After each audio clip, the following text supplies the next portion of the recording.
But for most of us, Yeah. if you're coming from industry, you're going to come to teaching because you've either retired and you're looking for a second career, or you have a passion, as other public school educators do, and you're willing to take a pay cut to come and teach. And then in some of our rural areas, it's not a full-time job. There's not enough students for somebody to be in a program teaching 6 periods a day, and so it may be a 2-hour block, and you add in a commute from Fresno out to Tranquility to teach a 2-hour job, and you lose opportunity for people because there's not enough folks that live in those communities with those skills who are maybe willing to do that. One of our programs, we have a person who closes his automotive repair program to teach our auto body program twice a year. Because our industry demanded that we didn't have enough folks in it and we couldn't find a teacher for the amount of time that we could fund a program. And so he basically turns his shop over to his coworkers and comes in and teaches for us for 6 weeks in order to have a pipeline of people. So it's not just strictly we can't find folks coming out of credential programs. That's been a long-standing problem, particularly in the applied technology industrial arts area. We bring a lot of folks in from industry. And if they are in a second career, oftentimes, particularly the folks we bring in for engineering that come out of AT&T in some places, California is one of 9 states that they run the risk of losing their Social Security payments at some point in time. So we often get those folks only for a 5-year window because they will not be teaching long enough to be vested in the state teacher retirement system, and they can't jeopardize the retirement they have already earned. So there's a constant churn. Many of our folks teach for the community college in the evening and teach part-time for us. I mean, we share instructors. We do a lot of joint advisory meetings in these areas because the employer that's going to have someone in school in Fresno is going to have that same customer in Clovis and in Madera and in Sanger, so we do those joint advisories together with our community college partners. So there's a lot of sharing of resources to the degree we can, but there's still an inequity in salary. Can I ask on that specific request for employment, 42,000 roughly, does that have to be a credentialed teacher? That's starting. I'm saying it would. No, I know, but your application, your what do you call it? You put out your request for somebody. Did that have to be a credentialed teacher to get that job? Oh, definitely has to be. Yeah, to So teach you can't hire in high school. We cannot hire anybody that does not have a credential from CTC. But they can come in from business and industry and earn their credential while they're teaching a designated subjects credential, which is not a traditional gotcha. college credential program preparation. That makes sense. Sorry to interrupt. All right. Thank you, Mr. Nastandi. Seeing that we are late in the hour here, I would like to try to move this along. So consistent with our action earlier, I believe that we need to identify career technical education as a state priority for our California high schools. I will be recommending that we set the stage for restoring dedicated funding in the budget bill for high school regional occupation centers and programs, and so I will be recommending adopting placeholder language to establish career technical education as a state priority for California high schools to ensure that local educational agencies continue to provide regionally coordinated CTE through the regional occupation centers beyond the 2014-2015 fiscal year. With that recommendation, I know we have some public comments. In the interest of time, I'm going to limit you to 1 minute. Please come forward if you'd like to make comments on. Well, I'd like to entertain a motion. I was recommending it. Would you like? Great, thank you. And Mr. Singh seconds. Comments, 1 minute, please. Thank you, Mr. Chair. Jerry Shelton on behalf of the California Association of Regional Occupational Centers and Programs. First of all, thank you very much for this hearing and this discussion. This is definitely needed. And I want to reiterate the association's position of support for any sort of proposal that moves forward to propose additional resources to support or maintain career technical education programs. Thank you very much. Thank you. Good morning, Mr. Chair. Members of the committee, my name is Christine Hoffman. I'm the superintendent of the Southern California Regional Occupational Center, SoCal-ROC. Mr. Chair, you continue to be our most vocal and fervent supporter of SoCal-ROC and career technical education throughout the state. And I personally want to thank you, and all of our constituents in Southern California would like to thank you.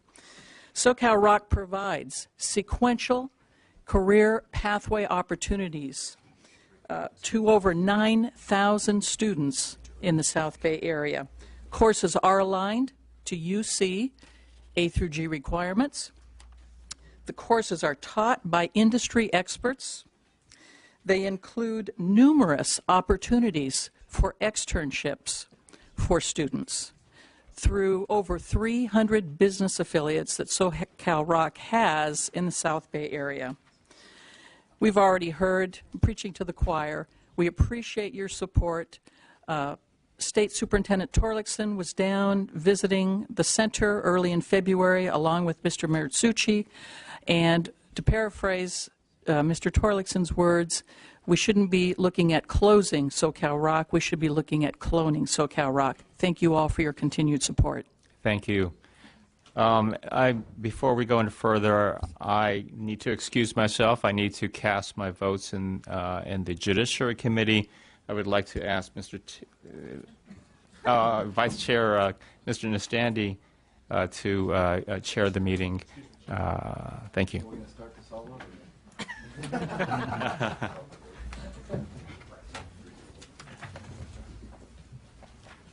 Please continue. Public comment? Yes. Hi, I'm Byron Lowe. I'm currently a senior at Foothill High School in Pleasanton, California. I'm here as a proponent for DECA and Career Technical Education. DECA is an international student business organization of over 200,000 members, and we train emerging leaders and entrepreneurs in almost all areas of business, especially business finance. I am a former state officer for California DECA, which is one of the premier programs. We currently rank 3rd internationally in business competition.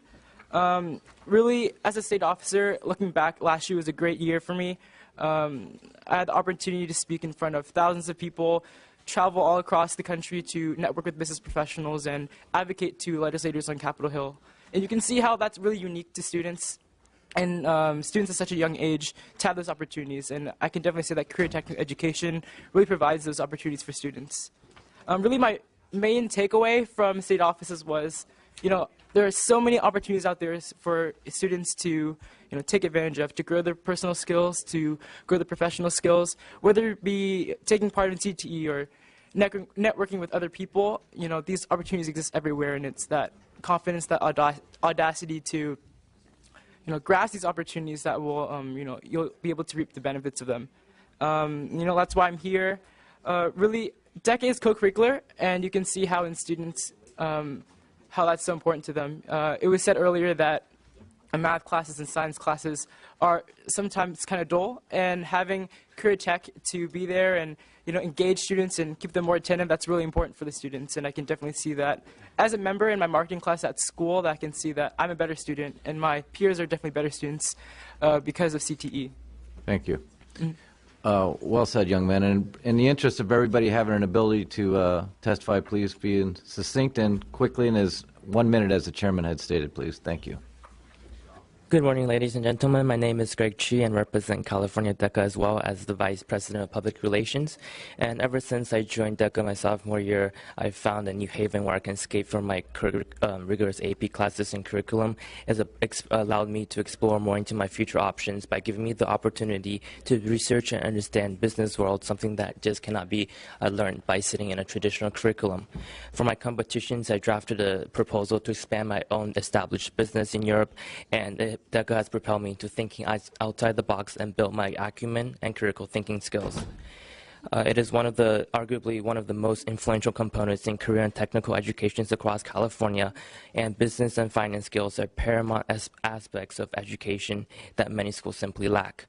And career and technical student organizations like DECA present invaluable experiences to prepare students for the future.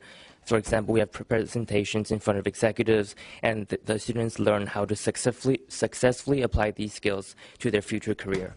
CTEs have taught me so much that I know when I move on to university in 2 years, I will have a head start. And today I would like to show my support for the Assembly's motion to preserve CTE funding. Thank you. Good job. Fred Jones with the California Business Education Association. Those are a couple of our students in business ed we're quite proud of. I just want to give you a couple stats that I pulled off of CalPads just last night, and this is just for the last school year alone. We've lost 1,228 CTE courses at our high school campuses just in the last year alone. We've lost a minimum, and there's some argument about these statistics, so I'm going to give you a minimum, 43,805 enrollees in those CTE courses. The department's report earlier said that was over 100,000. Since CAT Flex in 07-08, we've lost 215,000 high school enrollees in CTE courses in California. That's because districts respond to what this building requires, what it forces districts to measure, and what it's willing to directly fund. The only one of those three drivers that have preserved what we have left of CTE is the funding driver. And because of CAT Flex and now LCFF, we've lost that driver as well. All right, thank you. Thank you, Mr. Chair. Members, Jeremy Smith here on behalf of the State Building and Construction Trades Council, also as a member of the Get Real Coalition, Relevance in Education and Learning. With respect to the educators in the room, the construction trades that I represent prove that you do not have to go to college to have a middle-class livelihood, middle-class life. Ms. Quinlan mentioned what CTE graduates make. My members make the prevailing wage, which is a excellent middle-class wage that includes health care, benefits, sick time, vacation time. My members are graying. Average age of my journeymen, journeywomen are in the 50s. The average age of an apprentice that comes to our apprenticeship programs is 28. We need the CTE pipeline to continue movement into our apprenticeship programs, and we need to make sure that local school districts realize that it's important to have robust CTE programs in their high schools and K-12. Thank you. Thank you. Nicole Rice, California Manufacturers and Technology Association. I will associate myself with the comments made by Mr. Jones and also by Mr. Smith. We too, as manufacturers, have an industry that's aging, and we have members who and workers who are retiring out of that industry, as well as the industry becoming more advanced. So having this pipeline and creating this pipeline and populating it is extremely important for the future that we believe manufacturing has here in California. I just want to make just a few points. I don't believe that preserving CTE means that you have to give up flexibility or throw out LCFF. I think there's a way to incentivize districts who are currently doing these programs and who want to continue to do them to be able to do them in a robust and rigorous framework for career tech education that has the accurate and appropriate accountability measures to be able to make sure we're getting the outcomes that we receive. And I also certainly don't think that preserving CTE means that we can't have courses or students that take those courses can't or won't be able to graduate from college if they choose. Preserving CTE really means, at the K through 12 level, diversifying the students' educational experience and giving them more options upon their graduation. So we support the chairman's motion to preserve career tech education, and we appreciate this opportunity. Thank you. Thank you. Good morning, Mr. Chair and members. Chris Walker on behalf of the California Automotive Business Coalition, which consists of Bridgestone, Firestone, Pep Boys, Big O, on down to the mom and pop garages. I'm also here on behalf of the construction industry, the California Association of Sheet Metal and Air Conditioning Contractors. All the business owners that I represent are very proud of who they are and what they've become. They went through vocational education. I'm going to be non-PC. I'm not going to say CTE. I'm going to call it vocational education. And shop class, if people are ashamed to say shop, they should be ashamed to say jobs and economic growth. We have 36 million vehicles in this state. We don't have a single person at the California State University to become a credentialed auto teacher. What happened to California's education policy? We have institutional biases against shop, against blue-collar work. That's not good enough. That's to be shameful. And unfortunately, our education policy has proven that. The plural of anecdote is evidence. We are losing these programs. Thank you.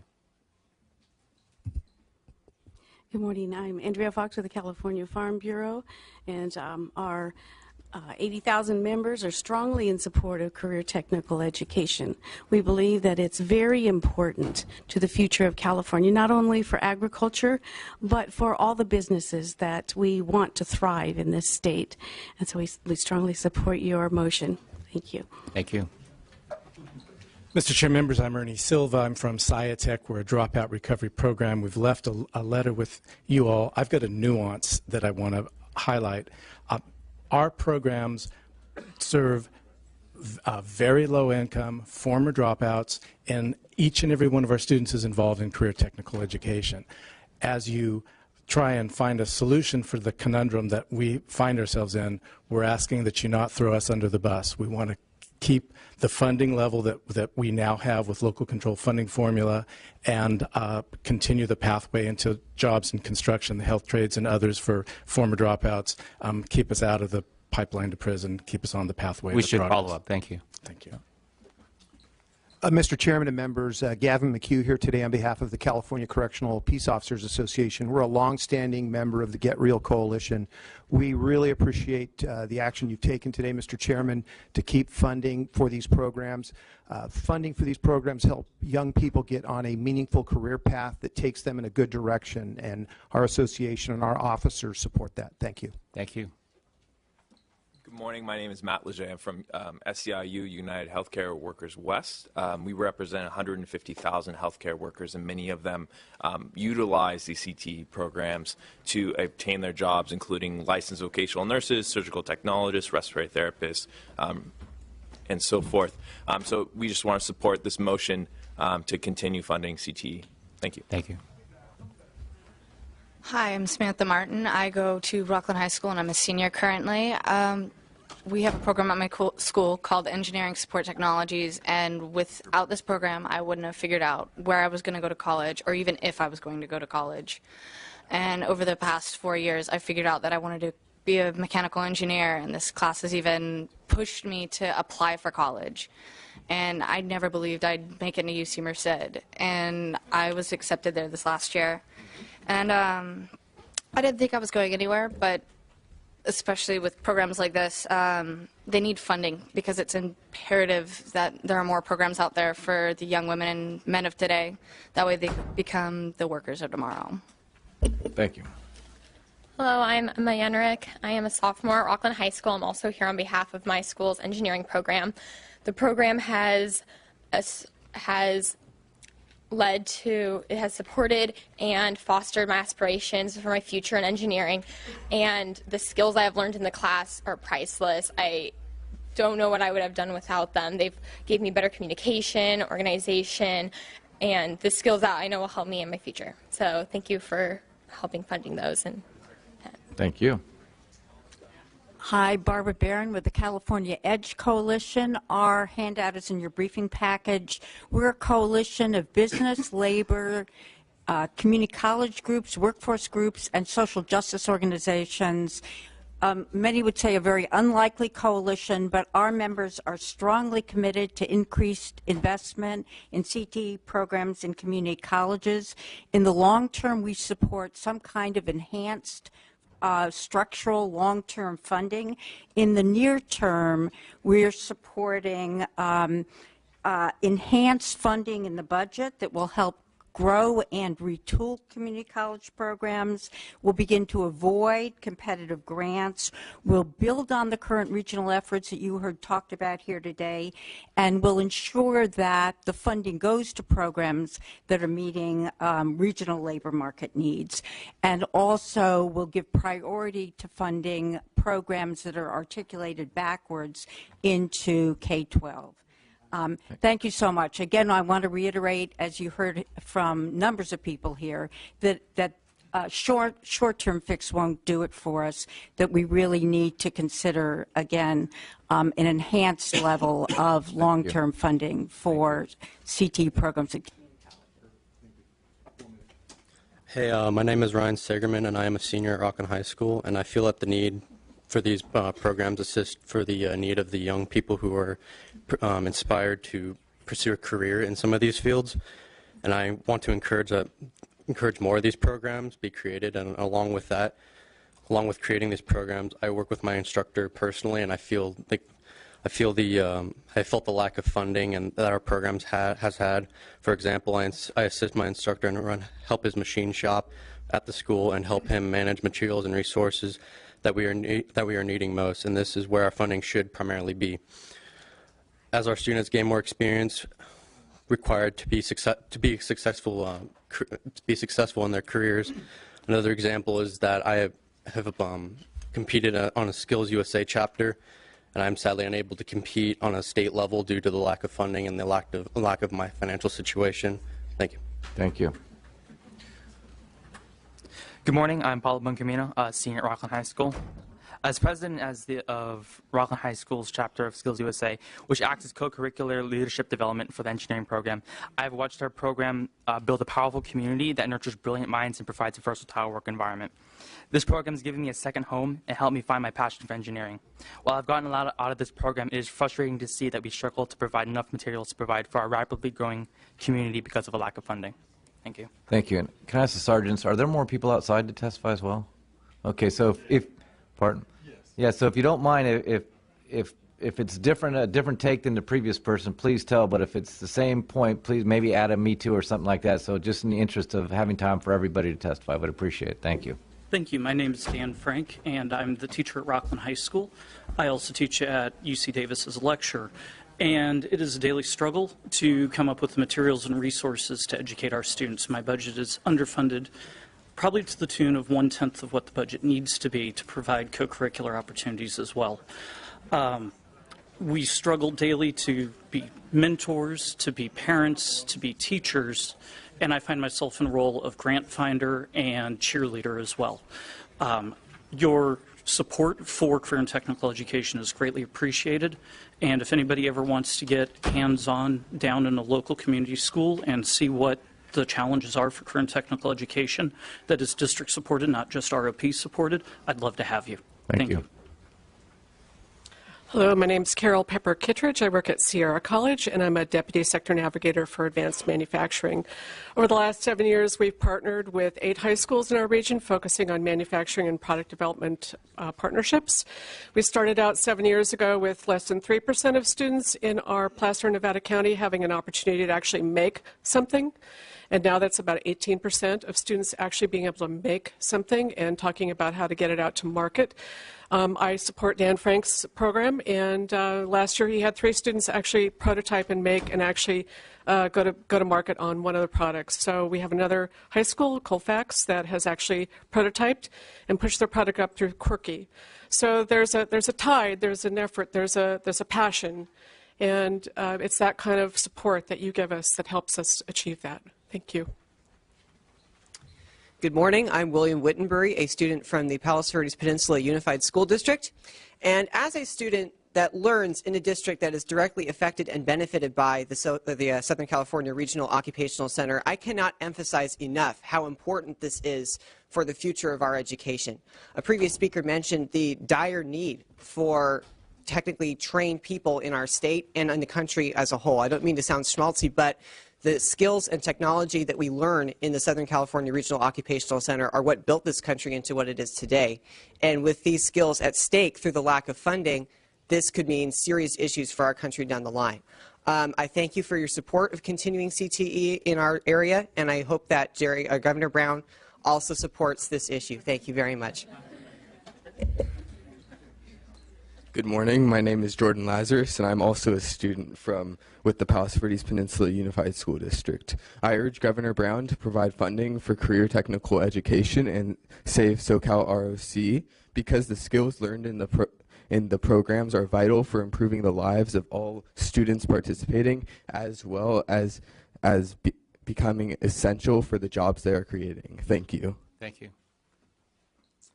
Hello, I am a student with the Palos Verdes Peninsula Unified School District. My name is Christopher Crump, and I strongly urge Governor Brown and other legislators to support career technical education and save the SoCal ROC, because not only is it a valuable community resource, but it also provides funding for STEM classes at my local high school, and those classes are invaluable to the students at our school. Thank you. Thank you. Hello, I'm Justin Lee, a student at the Palos Verdes Peninsula Unified School District.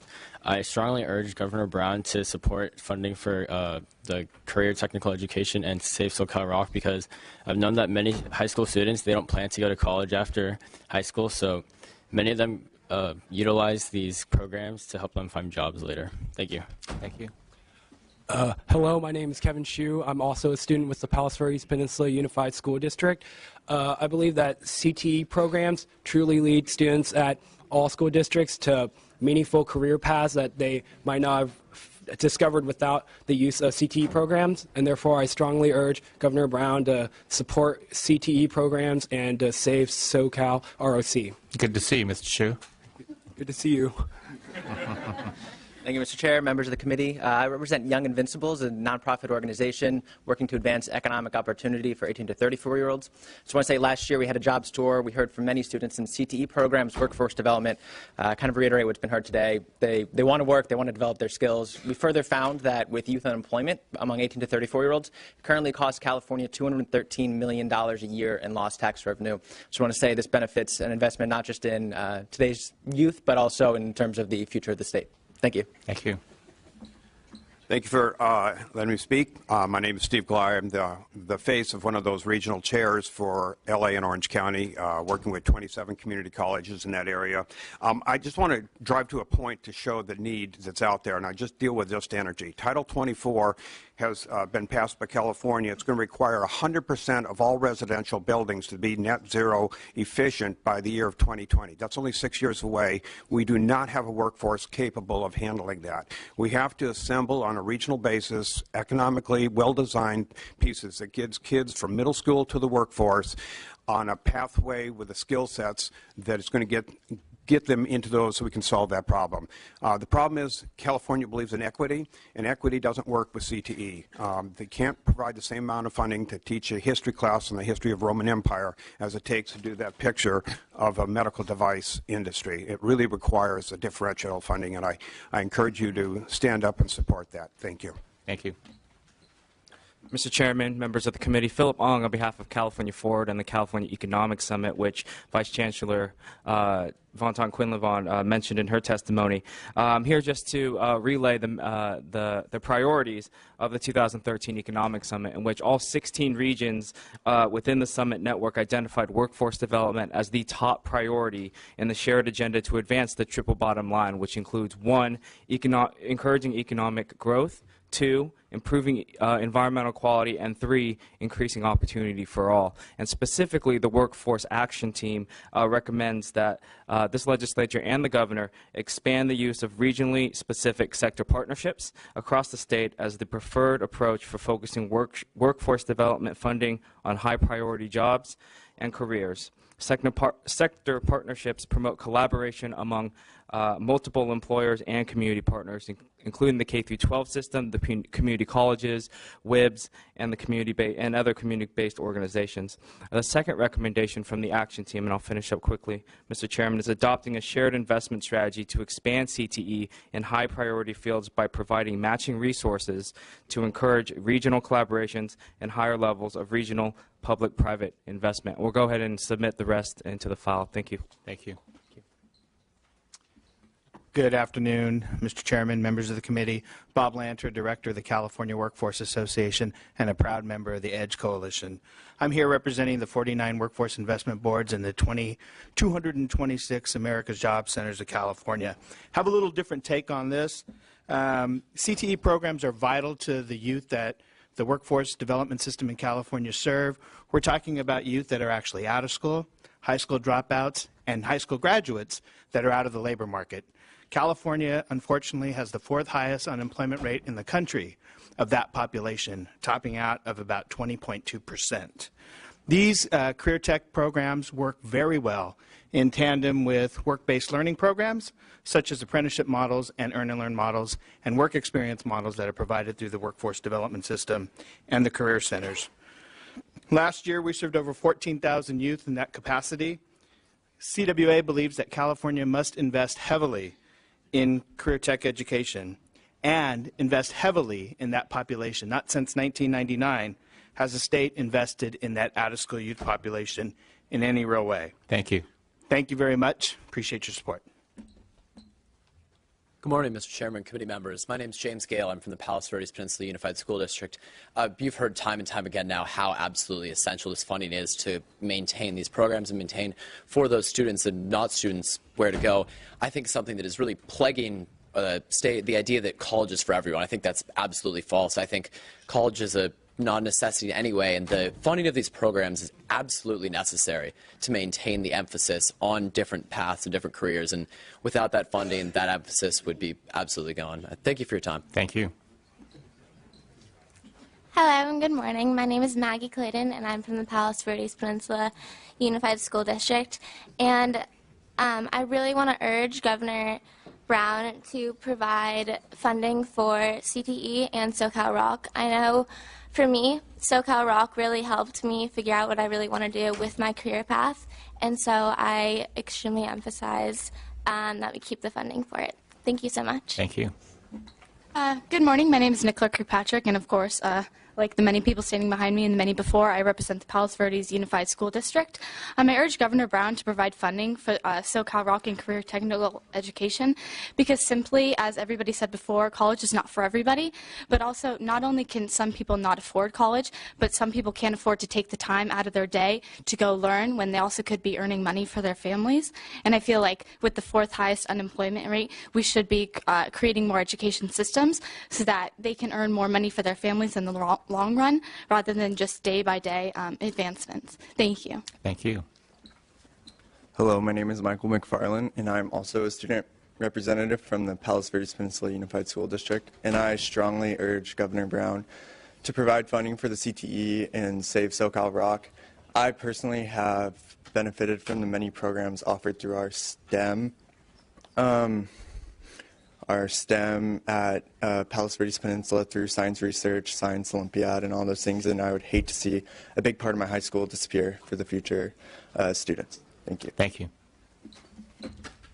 Hello, my name is Sandra Valeri, and I am a parent with the Palos Verdes Peninsula Unified School District, and I also strongly urge Governor Brown to provide funding for CTE and to save SoCal Rock. I have 3 children. At least 2 of them will be also needing to take advantage of what SoCal Rock has to offer. College is definitely not the best choice for every child. We need the option of technical training for our students to prepare them for the skilled jobs of the future and to offer them real careers and to also promote real economic growth in this state. Thank you. Thank you. Hello, my name is Shreya Ramaya, and I'm representing the Palos Verdes Peninsula Unified School District. And I believe that career technical education and the SoCal Rock system should be supported and preserved for future generations because these systems really promote the interdisciplinary learning that are necessary for promoting exploration in our youth, and removing these programs will prevent kids from all sorts of school districts from learning to adopt new skills for the future. Thank you. Thank you.